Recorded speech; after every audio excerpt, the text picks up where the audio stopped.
Hey, church family, this is the first video of, I think, 52 that we're planning to do. One video per week. We're going to try to keep it about a minute each. And this week, we covered Genesis chapters 1 through 18, and there was a lot happening.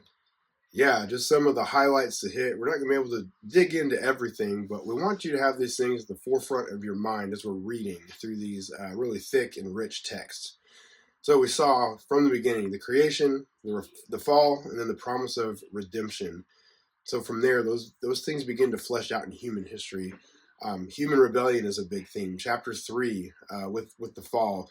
Chapter 6 of Genesis with the Nephilim human relations that led to the flood.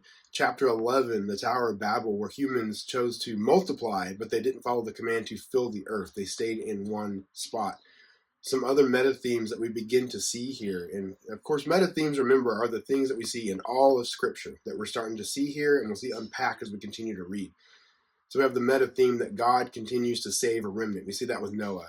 Meta theme of passing through the waters is a picture of that rescue, of that redemption.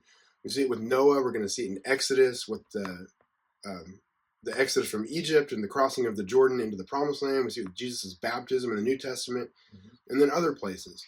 And then genealogies, what are these? These are actually a picture of our family tree because ultimately it's a picture of Jesus' family tree that shows how humanity is connected to him so he can be our substitutionary atoning sacrifice.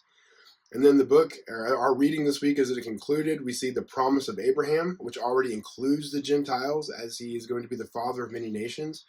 And finally, we see that God is the one establishing and keeping the covenant. Even when humans fail, he does not. And the reason we're doing these videos is because some of the Old Testament, some might say all of it, but definitely some sections of the Old Testament can be hard to understand and weighty to try to figure out. So we hope that these videos just help recap the week's reading. Yep, so stick with it.